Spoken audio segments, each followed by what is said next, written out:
This is the Naked Genetics podcast, taking a look inside your genes.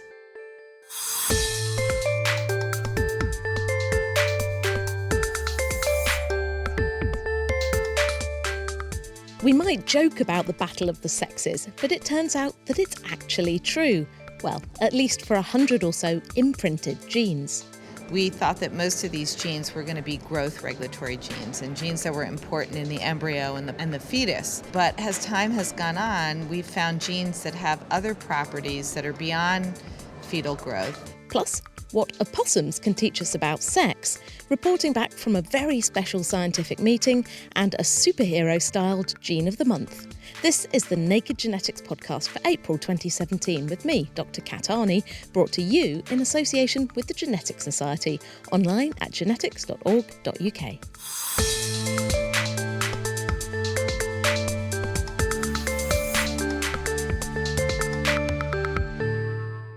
I've been off on my travels again, this time to a conference at Warwick University, taking advantage of the glorious spring sunshine by spending 3 days in a windowless lecture theatre. But it was all worth it to hear about the very latest advances from the world of biological research. On the first night, I headed to the bar to catch up with one of the meeting organisers, Professor Rebecca Oakey from King's College London, to find out what we could expect over the next 3 days.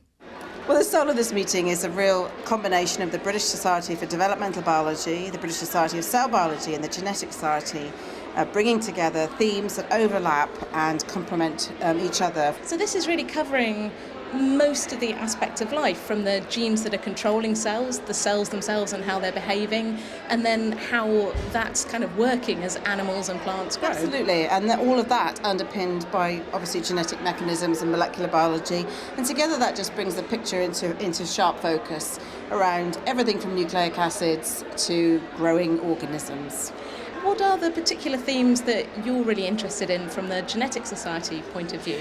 This time we've been able to host the Genetics Society lecture for 2017, which was given by Marisa Bartolome on genomic imprinting, and that's been a fantastic overview of her life's work, plus a lot of work of those around her in the field. And every year the Genetics Society president is able to nominate a medal, and that's called the Mendel Medal. And Wendy Bickmore has nominated famous plant geneticist David Balcombe from Cambridge. So that's 2 lectures to really look forward to, but there's lots and lots and lots of talks. Are there sort of broad themes that I should be looking out for? Well, the 2 themes that appeal to me the most, I guess, are the epigenetics sessions, where we have a really fantastic lineup of people working on epigenetics, from metabolism through to regulatory networks and genome architecture and transcription regulation in multiple organisms such as C. elegans. And this time, I guess, the other session that I'm particularly interested in is on unusual model systems or tractable new systems, which include things like oak trees and ash trees. We're also looking at social insects such as bees and ants, bringing together some things which we perhaps wouldn't normally think about as being tools in genetics or cell biology. So we're used to things like C. elegans, the little tiny nematode worm, mice, fruit flies, all this kind of stuff. So we can expect to see some maybe quite wacky stuff. Is that what you're looking forward to in these sessions? I think so too. I think those trees are going to be looking really, really interesting with their complex genomes. Some of them are partially sequenced, some of them are not sequenced. These are new ideas around thinking about organisms that perhaps we haven't really been able to access before. What are you hoping to come away with at the end of these 3 days? So I'm hoping to come away with a good context. I think context is something that we certainly miss when we go to very specialist meetings. I think broad meetings really challenge us to try and understand things we didn't really know how they fitted into the normal things we think about. That's really important for our trainees, for our PhD students and postdocs, but actually really super important for even more sophisticated researchers too. And we're here at the first evening reception. People are chatting away in the bar, lots of conversations starting already. For me, this is always the heart of a conference, is the conversations around it rather than necessarily the talks. Is that what you're hoping for as well? I think distilling the talks in the bar is really important. It sets off great ideas, potential collaborations, and just again bringing that context to what we sometimes really narrow down in our own labs and lives. Professor Rebecca Oakey from King's College London, who was part of the meeting's scientific organising committee on behalf of the Genetics Society. As Rebecca mentioned, one of the first talks we heard was from Marisa Bartolome, Professor of Cell and Developmental Biology at the University of Pennsylvania, who gave the 2017 Genetic Society Medal Lecture about her work on genomic imprinting. I started by asking her to explain exactly what imprinting actually is. So genomic imprinting is a process that affects only a small number of genes. It's mammalian. And the bottom line of a genomic imprinting is that these small number of genes are only expressed either from their maternal allele or their paternal allele, the copy they inherit from mom or the copy they inherit from dad. And the other copy is repressed. For most of the genes, we get one copy from mum, one copy from dad, and effectively it's a backup system. If one breaks, the other one works. But these genes, it's only mum's copy or only dad's copy. And is that in all cells that it's only mum or dad's copy that is switched on and the other one is switched off? So for certain genes, it's in all cells, but for other genes, there's tissue-specific imprinting. So for example, there may only be expression from one of the parental copies only in the brain or only in the placenta, and other tissues normally have both copies. So there's a lot of different variations on this. But for other genes, it's everywhere. Everywhere the gene is expressed, it's only expressed from one of the copies. And it's always, if it's the mother's copy, it's always the mother's copy. What sort of genes are we talking about that are only active if they come from mum or only active if they come from dad? Are there kind of common traits between these sort of genes? Yeah, so I think when we first started studying it and thinking about it, we thought that most of these genes were going to be growth regulatory genes and genes that were important in the embryo and the fetus. But as time has gone on, we've found genes that have other properties that are beyond fetal growth, that are properties in behavior, properties in postnatal energy homeostasis. So their properties are pretty diverse, and you can no longer just say, well, these are growth regulatory types of genes. And it may also be that there are only a few whose imprinting is important, and that others have gone along as bystanders. They are just in the region of an imprinted gene and they went along. But at this point, it's not very easy for us to tell. That said, we can say that imprinting is pretty highly conserved between mice and humans, so there must be something there that maintains that selection for imprinted genes. I do remember the kind of idea that the genes that are active from dad are the sort of genes that make fetuses grow really big because they're trying to suck all the resources out of mum, and then the genes that are expressed from the mum's copy are the ones that are trying to suppress that. But you're saying that it's kind of a bit more complicated than that. I mean, I think it's a bit more complicated, although that is still the prevailing theory, and people who study imprinting from an evolutionary perspective really seem to focus on those types of traits. But you could say that behavioral traits are also something that's important for maternal or paternal care. We're not really that clear on the evolutionary purpose of imprinting, but we do know it's there, and we're interested in studying what these genes are, how they're regulated, and what the consequences there are to both to human health. So let's unpack that a little bit more. What do we know about how this is controlled? How in these cells it's only the copy that comes from dad is active and mum's copy is off, or vice versa, when only mum's copy is on and dad's copy is switched off? What are the sort of the molecular nuts and bolts that are making that activity or silencing happen? One of the things we know for certain is that most imprinted genes are found grouped in clusters in the genome. And we also know that they're regulated by these small bits of DNA, maybe only 1 kilobase in length. And these bits of DNA seem to have epigenetic modifications that are put on in a parental-specific way. So there may be DNA methylation or chromatin modifications, and they come on either in the father's germline or the mother's germline. So at the time when eggs and sperm then meet for a fertilization event, they already have their maternal specific marks or their paternal specific marks, and once they go into a fertilized egg, they're saying, oh, I came from mom, oh, I came from dad, I'll be active, I'll be repressed. And so it is the germline where a lot of these events of imprint establishment take place. And then after fertilization, they're read by the normal machinery that reads everything else in the genome to, turn things on, turn things off during development. I always like to think of these epigenetic modifications as almost like sticky notes or post-it notes. So you're saying they're being put on in the eggs. When mum's making eggs, it's like, okay, these genes all came from me. And in dad's sperm, it's like, these genes all came from me. But then if the embryo then, when it grows up and makes eggs or sperm, depending on whether it's a male or female, presumably all those marks have to be taken off again and reset. Right, and so then the sticky notes are sort of torn up, disposed of, and then as they go through, becoming eggs or becoming sperm, they're saying, okay, they know I'm an egg, I'm a sperm, part by their genetic composition, part by their environment, and they say, okay, I'm an egg, now I will put the marks on during growth of the oocyte and right before ovulation. Or if they're in the sperm, they'll say, okay, I know I'm in the male germline, I will put on my marks. And so they know that, but they take what's present in the somatic tissue, erase it, and restart again. And that's really critical for the life cycle of these imprints. So we have this cycle of imprinting of marks coming from mum, marks coming from dad, making an embryo with mum's genes on or dad's genes on, wiping them out, starting again, round and round and round. So we know that that's kind of how it works normally. But what about some situations where it's gone wrong? Are there diseases that are associated with problems in this imprinting? So there are quite a few imprinting disorders, such as the overgrowth and undergrowth disorders, Beckwith-Wiedemann syndrome and Silver-Russell syndrome, as well as some neurobehavioral disorders such as Angelman syndrome and Prader-Willi syndrome, and as well as other imprinting disorders. And there are cases where there's just deletions or mutations in the expressed copy of a gene that leads to this disorder.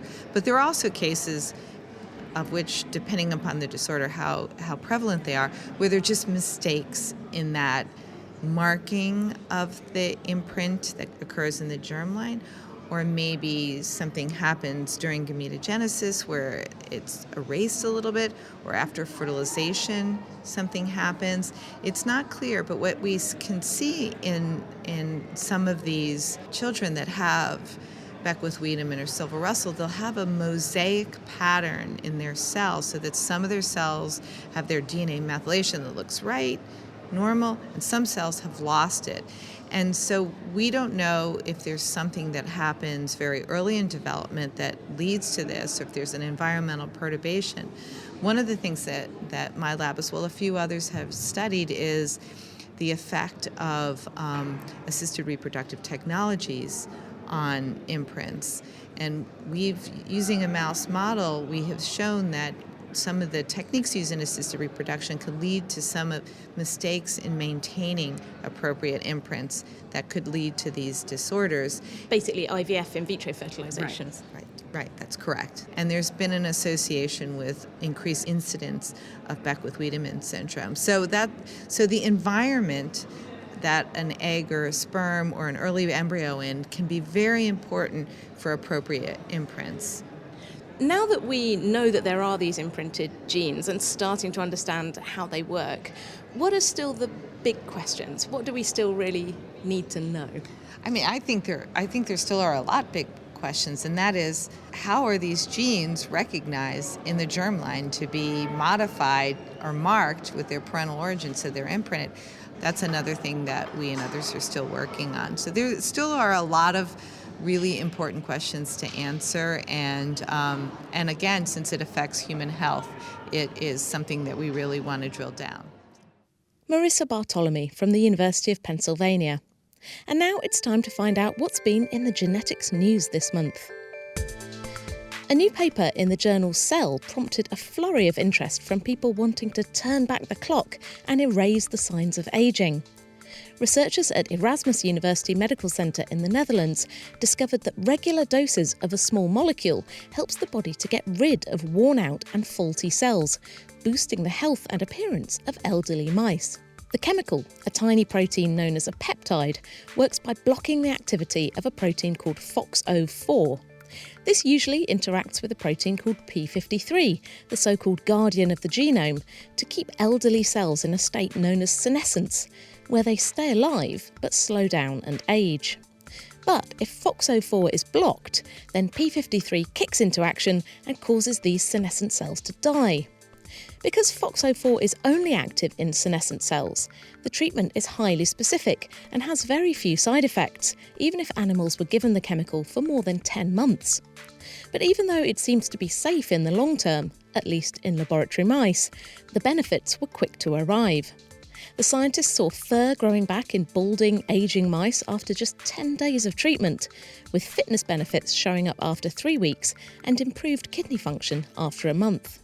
While the work has only been done in naturally aged mice and also animals that have been genetically engineered to age rapidly, the researchers are planning initial human safety studies in people with brain tumours that show high levels of FOXO4. So it's still likely to be some time before an anti-aging drug becomes a reality. Researchers at Florida Atlantic University have developed a new way to determine the sex of endangered baby sea turtles, publishing their findings in the journal The Anatomical Record. While many species use sex chromosomes, such as our own mammalian X and Y chromosomes, sea turtles do it differently. Eggs that are incubated in warmer temperatures tend to produce females, while those laid on cooler sand are more likely to be males. The new test focuses on measuring the levels of a protein called CIRPB, which is found in high amounts in the developing ovaries of female turtles, even at the hatchling stage, but at much lower levels in males.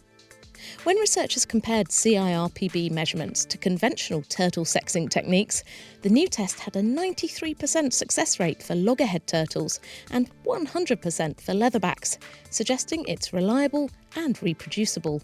As global temperatures rise, there's evidence that this is skewing sea turtle populations in a more female direction, which could risk sending the species towards extinction if there aren't enough males to go round. To make things more tricky, a sea turtle's sex isn't obvious from its anatomy until it starts to approach sexual maturity, and that can take at least a decade. Developing this method to quickly and easily determine the sex ratios of newly hatched baby sea turtles is a vital tool for conservationists trying to track and preserve the species. Scientists at the Rensselaer Polytechnic Institute in New York have discovered how some proteins can withstand high temperatures and maintain their function, while other similar structures fall apart, publishing their findings in the Proceedings of the National Academy of Sciences. The researchers compared the composition and structures of 15 closely related proteins, which are all members of the thioredoxin family. These are present in all living things, from bacteria that survive in boiling hydrothermal ocean vents to those that can survive in freezing polar seas. Nearly half of these were sequences of ancient proteins dating back more than 4 billion years, which were reconstructed using special genetic archaeology techniques. The team found that the difference in stability at high temperatures is mainly due to differences in how much energy is required to unfold them, reflecting the stability of the chemical and physical bonds within each protein's structure. Intriguingly, the scientists discovered that the ancient proteins unfolded more slowly than the modern versions, in some cases 3,000 times more slowly, even though they fold up into the correct structures at the same rate. For example, in the case of two seemingly similar thioredoxins, one unfolded within 7 seconds at high temperature, while another lasted for 6 hours.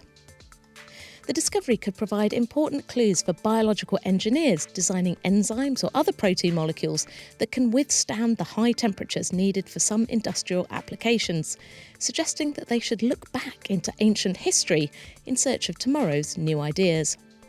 And the references for those stories are all on our website. That's nakedscientist.com/genetics.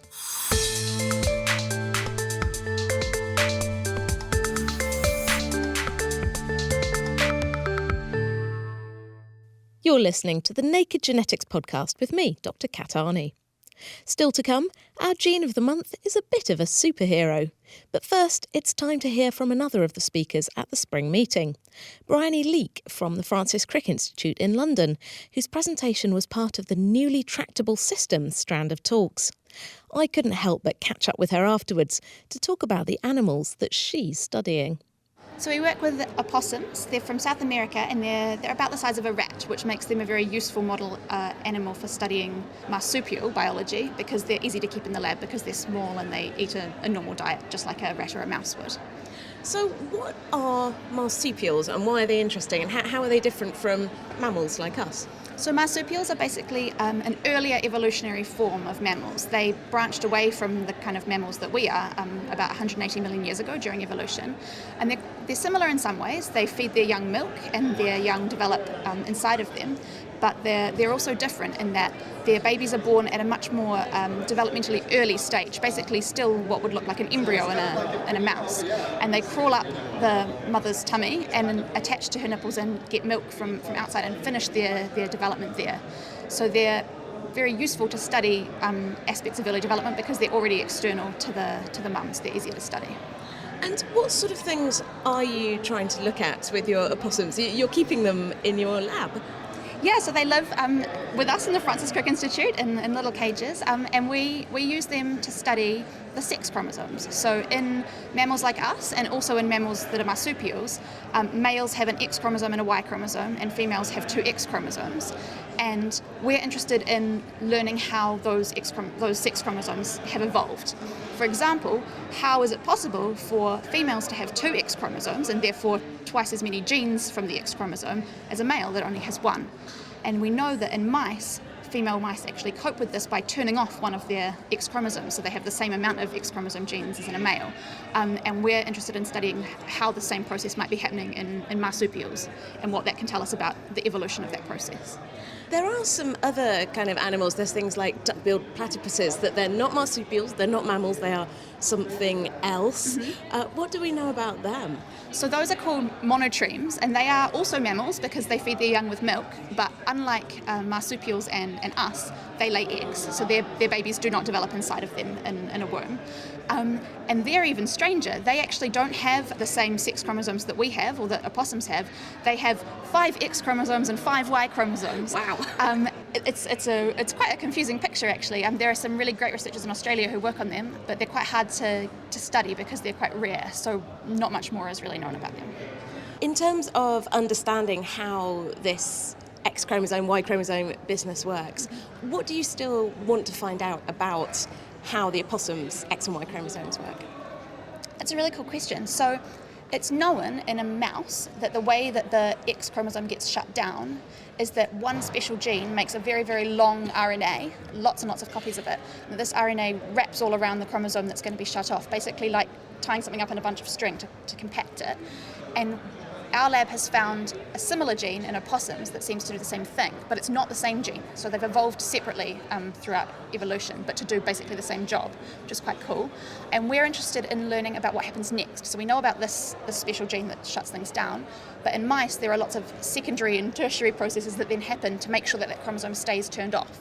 And these are all epigenetic processes. So we're now looking into the same kinds of processes in the opossum to see what kind of epigenetics are keeping that chromosome silent. Bryony Leek from the Francis Crick Institute. After 3 exhausting days of presentations, not to mention one of the longest conference discos I've ever attended, it was time to head home. I met up with Rebecca Oakey in the final coffee break to chat about her highlights of the conference, starting with the very first lecture of the whole meeting, a talk from Bonnie Bassler from Princeton University in the US about how cholera bacteria club together. So Bonnie's talk really focused on bacteria and their behaviour, how they group together in these biofilms, which are groups of bacteria that arrange themselves in a way that stick to your gut and form an infection. And just the way she presented that work, the visual tools that she used to show us about those bacteria was absolutely fantastic. And I think what we really need to do is understand more about cholera, because actually cholera is a model organism for so many other nasty gastrointestinal infections. And what about some of the other big plenary talks? There was Bill Harris talking about his lifetime of work on the eye, the retina. So Bill Harris really gave a fantastic personal but very scientific reflection on his work over the years, where he started in California, moved to Cambridge, has been working basically on understanding the different cells in the retina, and by characterizing them with all these beautiful different colors and fluorophores, we see a real visual picture of the anatomy of the retina. What was lovely about that talk and some of the talks that gave more of an overview was seeing how techniques have changed. So starting from work done maybe 20, 30 years ago, when you've got really basic techniques and everything was so hard and so difficult, and now you can label stuff with fluorescent dyes in all shades of the rainbow. Yeah, the real visual pictures we saw in terms of those multi-colour dyes and techniques for labelling cells is just fantastic. You know, starting off with some very, very simple techniques. The anatomy is still the same, but the way we can view it is so much more complicated and so much more informative. One of the other strands in the conference has been something called newly tractable systems. What did we mean by that? What were you trying to achieve, and what were some of the standout talks there? So we've always in biology used models to study biological systems, and some of those models are really well understood. Their genomes are sequenced. We know a lot about the genes that act in these organisms. They behave in standard ways, but actually what we really want to do is sort of push that out and start looking at other organisms which are not as well understood, maybe don't have all their genomes sequenced, maybe don't have any of their genomes sequenced. So we were really looking at bees and trees, honeybees, bumblebees, ash trees, oak trees, and really trying to push ahead the genetic sides of organisms that wouldn't traditionally been used in breeding experiments. This is a Genetics Society joint meeting with a lot of epigenetics talks, getting towards being the Epigenetics Society. Well, I'm afraid there was quite a heavy emphasis on epigenetics, but that was good because it actually crossed all of the societies, and there were epigenetics talks within every grouping. But I think we had some very good talks discussing the moving elements, the transposons in the genome, which hop around, and they interdigitated amongst all sorts of different disciplines, but were brought together, I think, by David Balcomb's talk, which was a medal talk, the Genetics Society medal talk, which was just fantastic as it talked about so many of these sort of movable elements in plants. And we're on the last morning today. The packed lunches are being prepared. Everyone's slightly wrestling with their hangovers after an excellent disco last night. But were there any talks this morning that caught your eye? Well, there were two absolutely stunning talks. First of all, we've got a brand new DNA methyltransferase, DNMT3C. We thought A and B were the end of the stories, but we have a new enzyme, one that has just popped out of a very, very complicated screen that wasn't looking at all for a methyltransferase, and it just popped right out. And I think this is just the way that we need to do biology and genetics, is to actually look and see what's there rather than looking for something that we're expecting to find there. And that was an amazing talk. And that was from Deborah Borghesi's group in the Curie Institute in Paris. It was an absolutely fantastic. And so that's a new enzyme that puts on these epigenetic marks, these kind of molecular post-it notes on genes. Yes. That is a really big discovery. Yeah, it's a massive discovery, and it was a beautiful science paper, and I think that we really have to learn from that you've got to look at what your data tell you and not look for things in your data. It was absolutely a paradigm of making sure that when you look at complicated genetic things that you're not swayed by things you're expecting to find. It was really good. And secondly, Miriam Hemberger's work on the placenta, her take-home message is it's not just about the aging oocyte. Really, your placenta's age and endometrium and all those good tissues that feed the fetus are just really, really important. The older they get, the harder it is to have an uncomplicated birth. And I think in mammals that's really important because that relates to aging and the things that we are encountering in our current society. So as we approach Easter, it's not all about the eggs. It's really not all about the eggs. Rebecca Oakey from King's College London and the Genetics Society. Sadly, the other Genetics Society medal lecturer she mentioned, David Balcombe, he's the winner of the Mendel Medal, managed to escape before I could grab an interview with him. I do hope to track him down for a future show to discuss his groundbreaking work on RNA interference in plants, so watch this space. And finally, it's our gene of the month, and this time it's Spidey. And yes, it was named after Spider-Man. Discovered in 2016 in those famous fruit flies Drosophila melanogaster, Spidey encodes a type of protein known as a steroid dehydrogenase, which is involved in making part of the waxy substance that coats the outer layer of the insect, known as the cuticle. Not only does this biological raincoat help to protect flies from the weather and any would-be microbial invaders, it also carries important information about the sex, age and social status of the wearer. It turns out that knocking out Spidey in fly larvae is lethal and the maggots are unable to hatch out of their pupal stage. But more intriguingly, reducing the activity of the gene in adult male flies has an even more striking effect. Around half of male flies with reduced Spidey end up firmly stuck to the walls of the plastic tubes they live in, hence the homage to Spider-Man. The loss of Spidey changes the properties of the waxy compounds making up their normally non-stick cuticle coat, meaning that the fly's legs become coated with food and other gunk and they become glued down. Unlike their comic book namesake, these flies can't use their sticky powers for good, and eventually they die of starvation, coming unstuck in the metaphorical rather than the literal sense. Versions of Spidey are found in many insects, and researchers hope that understanding more about its role in development, stickiness and protection could lead to the development of more effective targeted pesticides. And looking outside the insect world, maybe we could harness Spidey's special behaviour to develop better antimicrobial or non-stick coatings, though whether they can repel Spider-Man himself remains to be seen. That's all for now. Next month I'll be zooming in on cancer, and after that I'll be back with more from the spring meeting with tales of bees and trees. Until then, if you've got any questions or feedback, just email me at genetics@thenakedscientist.com. You can also get in touch through the main Naked Scientist Facebook page or by tweeting @NakedGenetics. Every episode of the Naked Genetics podcast is available on iTunes and online at thenakedscientist.com/genetics. The Naked Genetics podcast is brought to you in association with the Genetics Society, online at genetics.org.uk. I'll be back next month for another peek inside your genes.